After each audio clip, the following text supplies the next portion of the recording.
What's going on, everyone? It's wine o'clock, the bra is off, and my glass is full. I'm your host, Juleen, and this is what's going down in the PM. This week, I'm drinking some peach Bellini wine from Wilson's Creek Winery. So, how's everyone been doing this week? I personally am doing great. There's some neighbor drama, which in Coffee After Dark, I told you I would talk to you about. And let me tell you, this is the tea. I promised you the tea. Here it is, piping hot. I sent David, my son, out to go walk the dog. 2 minutes after he walks out the door, all I hear is squirt, and then the door open and close like a car door. And I hear, "Come outside, you scary ass bitch." So I'm wondering, usually I'm over here like, my name's Bennett and I ain't in it. And I keep my door shut, the blinds drawn, and I just mind my whole business over here. But my baby just walked outside. All I heard was a woman from upstairs running down the stairs. I was worried that my son would get caught up in the squabble. So obviously I went outside. Luckily, my son had already passed the madness, and my neighbor is there with the door wide open, and she's like, "Oh girl, your baby's all right. He passed them before anything. Don't worry." And I was like, "Oh, okay, yeah, because I wanted to check on my son." And what did she say? "Oh no, I opened my door because I'm being nosy." Yolanda, shout out to Yolanda. She is by far my absolute favorite neighbor. Aside from the neighbor drama, obviously the kids are at home all the time, all day, every day now. But last week on Monday, they didn't even have to log into the Zoom or anything. They had Martin Luther King Day. And to commemorate it, I guess all the teachers had a thing where they just covered Martin Luther King. The kinder teacher, though, I have to say, she's out of the ordinary. She has a strange habit of being offensive without realizing that she's being offensive. I decided I am going to talk about the way my kids' school commemorates and honors the memory of Martin Luther King. It just came up, and I thought it was an opportunity to do something kind of amusing and kind of take pot shots at my kids' teachers. Sorry, not sorry. Anywho, the teacher decided to teach a lesson about Martin Luther King Jr. Shit gets real when the teachers are up front talking about this black icon. So my kids have the honor of being the part of the group of 5 black students in their school. And if you don't already know, this means that they have the added responsibility of being their teacher's spokesperson for every black person on the planet. As a mother of majority of those students, I feel like I'm uniquely qualified to talk about the way the teachers have handled Martin Luther King Day. In kinder, with my daughter, they decided to read a story. And the story is awesome. I guess my only gripe, I don't think there's anything inherently wrong about a story about Martin Luther King written by a white author. I think what I'm griping about is the fact that my daughter learned about this black icon and segregation and how it affected the black community of the time through the lens of a white author. She came home entirely convinced it was currently against the law to share space with a white person. So I don't know about you guys, but I kind of feel like something important was left out. Obviously, I called the teacher and she showed me the book she read. And the first page was an illustration of children playing at a playground that had a whites only sign. You know, I just kind of looked at the teacher and I couldn't help but wonder, was there a shortage of black authors? You know, maybe Langston Hughes, County Cullens aren't big enough names. Maybe they needed some heavy hitters. I'm thinking there's this, for Martin Luther King Day, we could talk about this amazing black author circa civil rights movement that was so good that he was given a holiday. Maybe you've heard of him, Martin Luther King Jr.? I said what I said. I guess it could be worse. I mean, who can forget Thanksgiving Play 2020? You guys remember when we had Miss Brumley in here and we were talking about the teacher that sent the little feathers and the headband that was made out of construction paper? For those of you who are just tuning in, the teacher asked my daughter to play a member of Squanto's tribe. The script is complete bullshit. In the scripts, they say Squanto and his tribe kept the settlers from starving. But in reality, Squanto was a slave who was kidnapped, educated, and forced to translate for his captors. He never actually saw his tribe again. His main job was to help his kidnappers set other tribes up for the okie doke. Being as how Squanto never actually saw his tribe, it was just Squanto, I'm taking it like she just asked my daughter, the only black student in her classroom, to play a captured slave and perpetuate a lie that kind of makes the settlers look less like monsters and more like the Native Americans' bummy cousins that couch surf and eat up all the food and don't replace the toilet paper. I guess you know what they say. Fish and visitors stink after 200 years. I mean, 3 days. I said what I said. Before you even asked me about her teacher, yes, she was. The teachers and the students in the older grades also have the same, I'm going to say they also adopt a culture of inclusion too. You know, my oldest son, he took his dreadlock journey and I was really proud of him. I supported him. I started his dreads. I maintained him. I maintained them. And his classmates supported him by roasting him and telling him he looked like Wasabi, the only black character from Big Hero 6. Now, you know, I suppose it's all in good fun. The teacher even kind of got in on the action. She supported him by telling him that he would be banned from graduation, school pictures, and Zoom. I feel super included at this point. I said what I said.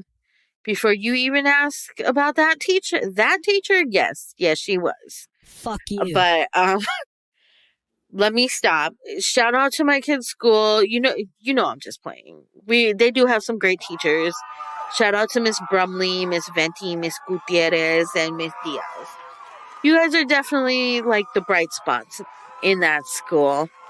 You know, my children are a result of Martin Luther King's dream. You know, we're an interracial family. Rest in power, Martin Luther King Jr. As you all know, I was hit by a drunk driver last year in November. I used to have a very rigorous schedule. I used to work 15-hour days. I missed everything. And, you know, my greatest regret was that I wasn't as involved in my children's activities. After the accident, I made it a point to be there, be present. I even joined the PTO. Now, for those of you who don't know, PTO business just means people telling others business. You always know when the tea is about to get real because they whisper. The ringleader, we'll call her Karen, she used to corner me when I was dropping off my kids and remind me that she knew my business. She would say, "Hi, Juleen. I just wanted to remind you that we have a PTO meeting on Tuesday. You were noticeably absent from the last meeting. Will you be attending this one?" And obviously hanging out with a bunch of women who don't even speak to me and kind of try and like out mom me is not my idea of a good time. I would usually just tell her, I'll check my schedule and I will definitely see what I can do. At this point, I'm pretty sure Karen got the idea that I probably will not be there. I mean, let's face it, I don't enjoy her company. So she would hit me with this emotional manipulation. She would say, I know you've been busy since the divorce, but your kids still need you. I also noticed you didn't participate in the last fundraiser. That she would raise her little eyebrow at me and she'd give me like, I'm a disappointed mom look. She would say, I know divorce takes time and money, but think about your kids. This is fun for them. The funds go towards their school. They need this. And I would just be so annoyed, but at this point that she was trying to manipulate me, I would finally just be like, well, Karen, if you can tell me what candy bars and PTO meetings have to do with my kids' happiness or how it helps them to go to this school, then, and what my divorce has to do with all of this, I will happily attend your meeting on Tuesday. If she looks like there was something else she wanted to discuss with me, I'd hit her with, until then, you can feel free to go fuck yourself and shove those candy bars straight up your ass. And that dejected look that she would give me and just walk away like she just couldn't figure out why I would say that would just be so satisfying. And I'd wave to her too and be like, have a nice day, Karen. See you at the next PTO meeting. I said what I said. You gotta stand up to emotional blackmail and extortion, even when they come in the form of overzealous room numbers. Why? Because fuck them. That's why. The first time I went to a PTO event, it was like a scene out of Titanic when Molly Brown went to tea and they got up and left. Unfortunately for me, it would have been way better if these moms got up and left me there at the table. But no, they didn't. They sat there, right? And you know how in the movie, all the women just stopped talking? That's what happened. I sat down, right? And they're like, chirp, chirp, chirp, chirp, chirp, chirp, chirp, chirp, chirp, talking about, oh, this one's going to this school, this one's playing sports. And of course, the one next to her has to out mom her. Yeah, my son plays 2 sports and is going to soccer camp. So, not to be outdone, my son got a scholarship to X, Y, and Z high school. And it just goes on like that for hours. I take my little plate and I sit down, and all of a sudden, they just stop. Like you could have heard crickets chirping. It was like, blah, blah, blah, blah, blah. And then it was like direct. Then they all looked at me like I just did not belong there. Like, what the hell is she doing? Is she really just sitting here? So all eyes turned immediately to me. I just kind of looked down at my plate and just started eating, right? And then the talking started up again. So they switched up the language to Spanish. As I ate in silence, Karen kind of pretended I wasn't even sitting there. And then she caught all her little minions up on the tea that was my divorce. They had this lively discussion about how my work schedule has affected my children. They even brought up how one of my sons, when he first arrived to the school, would get in trouble because we came from a rough neighborhood. My son came there with the attitude that he had to defend himself as opposed to just kind of relaxing and learning. So then they all started to speculate as to why I got divorced. They had running bets on whether my ex cheated on me or beat me. Like, why did I get divorced and moved all the way across the country again, away from my ex-husband? The truth is, I moved here because my family's here. There was no interesting story behind it. So I finally decided to put a stop to it. I told them in Spanish that I spoke Spanish. They were super offended. Apparently, it's rude not to tell people that you speak the language that they are gossiping about you in. Gosh, the way they were acting, you would have thought that I was discussing their divorce with a stable full of strangers or something. Don't get me wrong, I still enjoyed my day. They gossiped about me all day, but I just sat there and ate. I enjoyed the food anyway. Aside from that, I continue to be ever present in my children's day. We even have a routine. As soon as I get done with work around 6 o'clock, I close the laptop and I make dinner. So, well, my daughter, my youngest, will ask me for a story. And let me tell you, this last time she asked me for a story, I was so annoyed because my daughter asked me to read Baby Mouse. Please? So I can't help but be a little bit snobby when it comes to books. I mean, if I'm being honest, most of the time I'm being an asshole. When it comes to Baby Mouse, I feel downright justified. If a Migo song were a bedtime story, it'd be Baby Mouse. I mean, is it even really a book if it sounds like a Migo song? I'm just saying, this book is terrible. If I wanted to hear Offset make weird sounds, I'd watch a Cardi porn. Oh, yeah. I'm just playing Offset. I know that's just the way you talk, but you know what? Keep at it. It worked for Floyd. It could definitely work for you. I got you. I got your back. Keep practicing.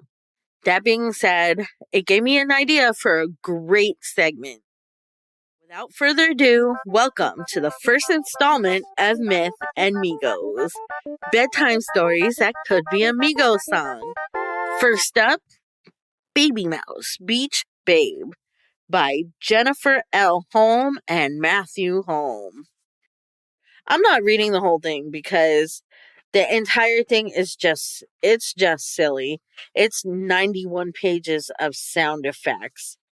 So, here we go. I'm going to start with Baby Mouse getting on the bus and getting to her last class. So she goes, "Hi, Baby Mouse. Hi, Wilson. The last day of school, last bus ride.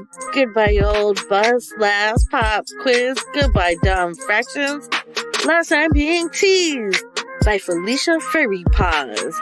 Goodbye, me, Felicia. Goodbye, yucky meatloaf. Last lunch, last class, science, finally. The ocean is a rich habitat for many species. Blah, blah, blah. Let's take a look at the next slide. Click, click, click, click. Shark, minnow, marlin, flounder, plant life, seaweed, plankton, sargasso, mammals, whale, dolphin, walrus. Click, click, click. Yawn. Click, click, click. Click. Mermouse. Fluffy whiskers, shiny scales, pink tail, long hair. It's a little mermaid.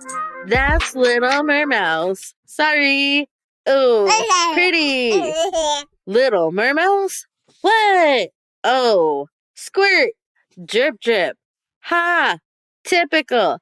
Have a nice summer class and be sure to clean out your lockers. Ring. Yay! And it goes on like that for like 91 pages. God.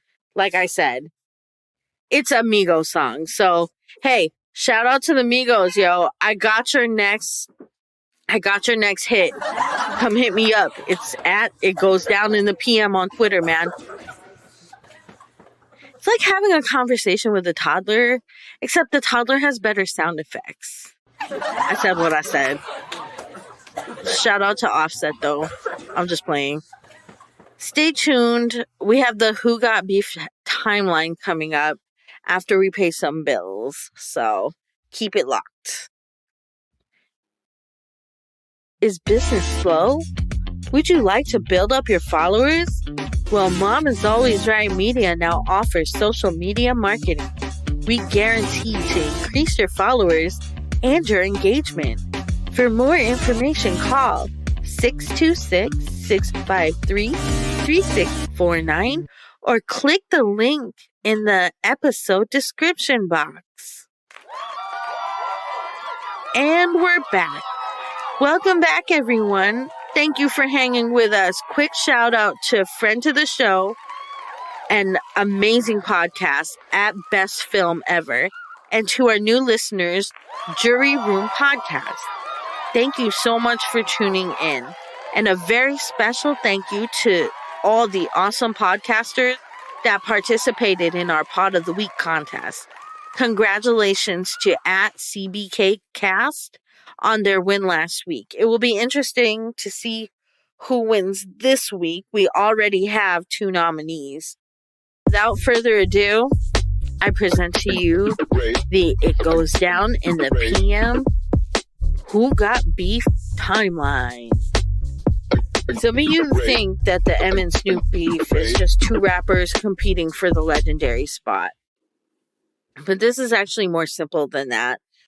After some research, I decided that I would just break it down for you, because if this is the funniest, saddest tale you've ever heard in your life, like, I'm telling you, this breakup is sadder than Romeo and Juliet.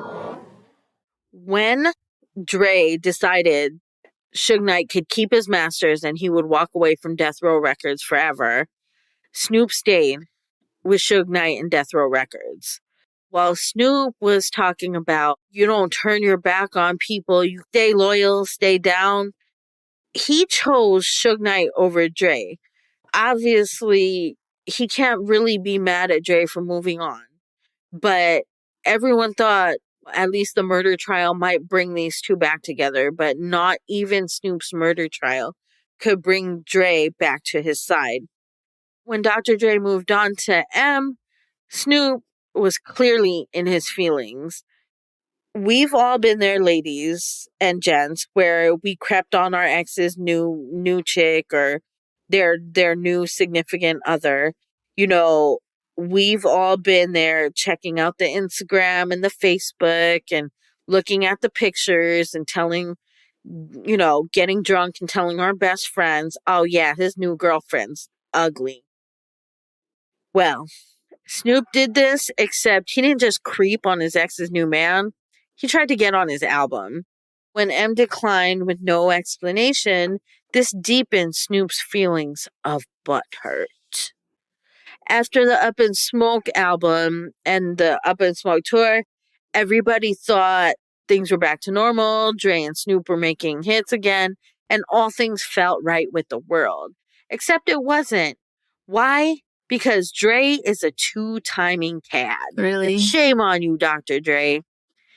He would take samples and make a beat for Snoop and then turn around and use that same beat and make it for Eminem.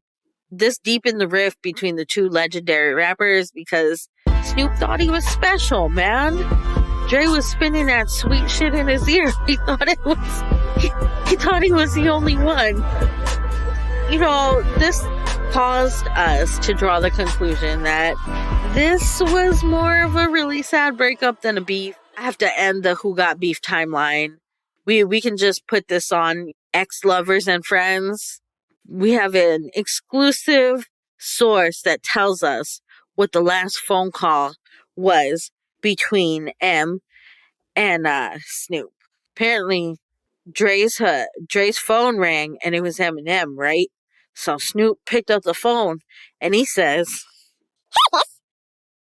M from Shady Aftermath. What do you mean, M from Shady Aftermath? Mom Spaghetti. He sounds hideous. I'll just...